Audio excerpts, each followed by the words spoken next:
What's going on, everybody? Welcome back to GmiasWorld, and we upgraded our team with the team captain token. I already put out the video explaining to you guys how we were able to get to this point. For some of you guys that are new, I'm not sure on when and EA Sports is going to continue to give out the team captain tokens. More than likely, they will find a way to give it back out. But if you weren't able to get the earlier ones at this moment right now, there is no plans of how they're going to release it.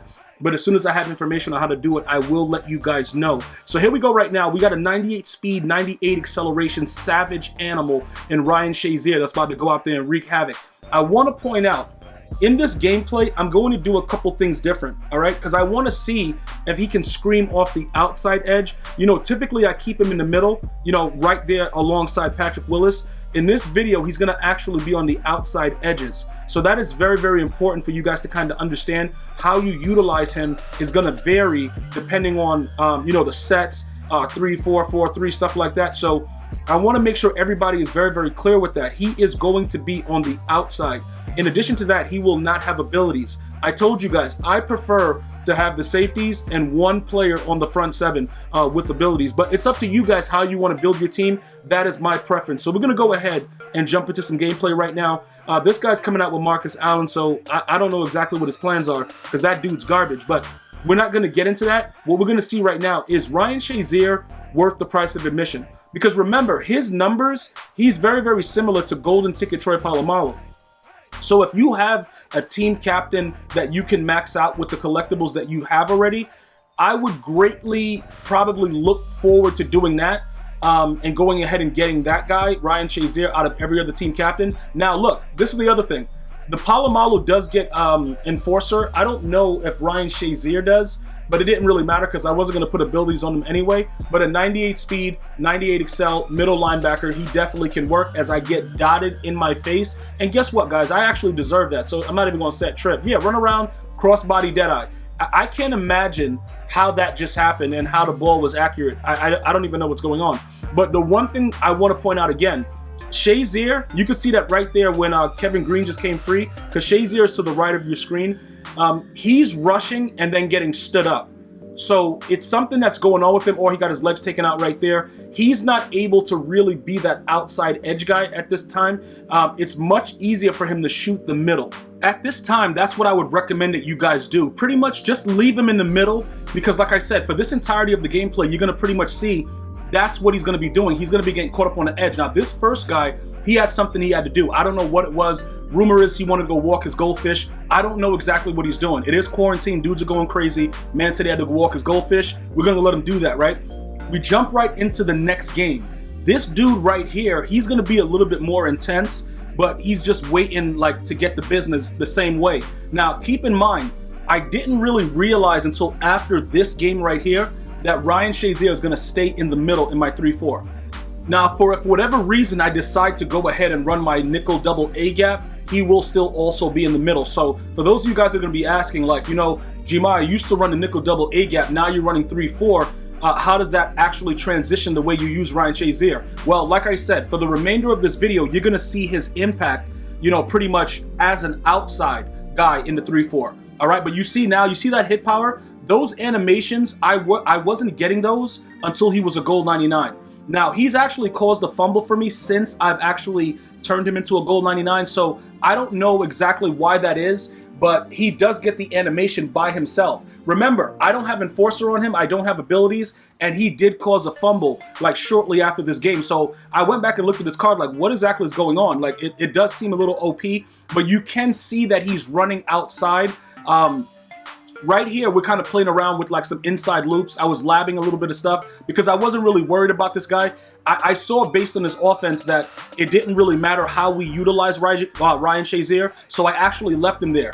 So when I'm starting to figure things out, it becomes like you start to see if a card works, if that makes any sense to you guys. Like pretty much when you look at it, you could kind of see like, all right, this dude right here is not doing anything on that side.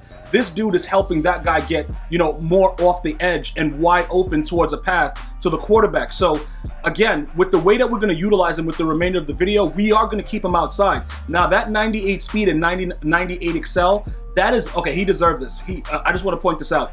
He deserved it because of his uniforms. Like, bro, if you're going to come to the gridiron dressed like that, you deserve for EA Sports to give you a safety just off the, off the rip. Now, again, that has happened to me, and I have raged beyond belief.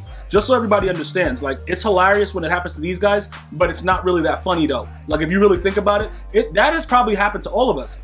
It happened to Madden competitors in live games, so it's a real wild situation. Just so you guys understand that these things actually do occur, not only for me, but for everybody. And it is hilarious when it's happening to your opponent. Definitely not hilarious when it happens to you. So now, as we continue to go forward with it, what we're going to do right now, defensively, is continue to run that 3-4. And with the way that Ryan Shazier's speed is used, I just want to point out, if you have a quarterback that likes to run around and just be a moron, like you're playing Golden Ticket Vic or somebody, whatever, they're running backwards and doing all that stuff, you could always put him in a spy. All right? He's a 98 speed, 98 excel spy. Yo, that dude is not going to do anything to you. Just so you guys understand it, because I've been getting a lot of questions about how do you stop this guy, whatever. I don't typically run spies because I usually send everybody. So what happens is, even if you get the block that you need, it doesn't really matter. Somebody else is going to hit you, or you're going to probably, get a lucky slant for 6 or something. But typically, I have my players in position. As you can see right there, Ryan Shazier just ran right in with Jadeveon Clowney. Right there, he's screaming right down there. So people start to run screens on me and stuff like that. So I have to always evaluate and wait for that type of stuff. Like right here, slide adjustment. I knew he's throwing the ball fast, inside slant. We adjust the zone. Boom, we're going for 6. He has to understand he doesn't have that much time. It doesn't matter who your opponent is. They should not have that much time. So wherever you have to play Ryan, just make sure that you play him in a spot where he gets the free release. Now look, after this game, when I changed him back to his natural position, for that game, I didn't have any issues, because what happens is when we keep him over the top of the guards in the 3-4, he runs down like a savage animal and smashes the guard. Now, if the guard is really, really good, he'll be able to kind of hold him off and kind of help out with everybody else that's coming in. Right there, he runs a screen, but you still see Ryan Shazier is still like immediately coming in. And again, if you have success with him off the edge, that is fine. Right there, he just throws the ball because dudes are screaming every single snap. And it doesn't really matter. I want to also point out, with the protected from Tom Brady, that doesn't work like the way that you guys think it does. Because I remember when I tried it, it absolutely 100% didn't work. Now, with these guys being so much faster, stronger, and ready to go, it's really, really, it just definitely shows you that it's not something that you should probably invest in too much. Because like right there, we're still going right in there. You might be able to get a few things. And when I first played against it, it did have like certain success. But as of right now, it does not. As of right now, I'm telling you, like, he sat there forever and got all that time. But depending on what he's doing, and he keeps throwing screenplays, like this guy, I don't know what he was doing. I thought he was going to quit the game. He just kept, like, he stayed there and kept throwing the ball. I don't know what he was doing. But again, with the way that everything was set up and how I was doing my blitzes, I have to adjust certain angles when people run protected. And obviously with Tom Brady, you don't have the threat to the outside run, so you don't need to use contains. I was using contains like an idiot, and pretty much it's like sometimes I use contains, sometimes I don't. Sometimes the contain just screams immediately off the snap. But with Tom Brady, I'm going to go ahead and recommend that you guys just don't do it, because the dude is slower than Gary the Snail from SpongeBob. It doesn't really matter. Just leave him. Leave your guys blitzing and doing whatever they want. The protected would help to kind of keep him. It kind of negates the strength and like the abilities of your lineman, your defensive lineman, to a point. But it doesn't really. It's not drastic if you're sending everybody and they're all straight out blitzing. But if you use contains, you will have issues. Right here, as you can see, Warren Sapp is always in on the play. The dude doesn't care about anything. And again, remember, I was labbing a blitz. That's why you see Kevin Green like off to the side. Kevin Green is up and off to the side and not on the line because I'm labbing a new blitz. So once you start going up on your opponent, that's why I try to tell you guys, you start the game off the right way. You kind of figure out what's happening. Right here, he's playing 2-man under. We don't care about that. We're still getting 6. You got to start to evaluate what you're doing with the way that your team actually plays and see what other type of defenses can help you in future situations. Because everybody that you play, for the most part, he just ran right around. That's Ryan Shazier. He just ran right around everybody and just did whatever he wanted. You see, that's the oh, Warren Sapp for 6 then? Warren Sapp for 6? All right, go then, bro. Do whatever, bro. That's big, bro. That's a hamburger, bro. Hamburger 6. That's Warren Sapp, bro. I'm trying to tell you guys. I got another video that's gonna be coming out for you guys pretty soon because we're gonna try something new. But I'm telling you, that Warren Sapp is outrageous.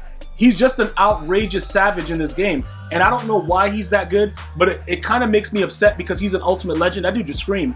I don't even know what he was doing. What defense was I in? I don't know what, bro, dude just screaming every snap. I don't know what's wrong with that guy. Now dudes are just flipping all over the place. Oh, oh, okay. All right, cool. Torrey Holt, though? All right, cool. Let's go ahead and take that back for 6 next time. But that dude's Sapp is outrageous. Okay, okay, let's go. Okay, drop the ball, please. Yep, there you go. Why was he trying to catch it like that? You know what I'm saying? Like, what are you doing, man? The middle is open again. He's gonna still do the same thing. Go ahead, drop it again. Good job. You know what's kind of weird though? If I actually went and put abilities on Moss, he would be a monster, you know, in the slot to go ahead and do that. But again, like I have to have abilities on Barry because that human joystick is just so good, and it does, like, it's really, really crazy. And the things that it does, it's like, it's unbelievable. So I definitely want to keep that. For those of you guys that are asking, like, why don't you just go all out and just give it to everybody? It's not the same thing because Barry, you got to have a run game in case the passes, like, you know, dudes start triple teaming the outside receivers and doing weird stuff. You got to definitely have another way to, you know, score points. So with what he's doing right now, he's just trying to run the ball. He's down 47 to zip. Maybe he thinks that if he runs the ball into the end zone, it's a 50-point touchdown. I don't know what the guy's doing. I have no idea what's going on. All I know is the dude's getting handled accordingly and throwing picks. I don't know what he's doing, guys. Like, I wish I could tell you I knew what this guy was doing, but I just don't. And then he stayed for more action. Like, he stayed for this, bro. Like, I don't know why he would, but he did. And it is what it is, bro. But at the end of the day, Ryan Shazier is obviously going to be there no matter what, but I would definitely not put him on the outsides. I would keep him in the middle, over the top of the guards for all the 3-4 defenses. This guy had something he had to do as well as the first guy that was in this video. Nobody knows what he's doing. Maybe he's slap boxing with cockroaches. I don't know what's going on, but these dudes love to rage quit, and we're here for you with this entertainment. So definitely stay safe, stay inside. Let's go ahead and do what we need to do to keep everything under control. I'm going to see you guys and girls next time. Enjoy your day. Be safe. One love, y'all.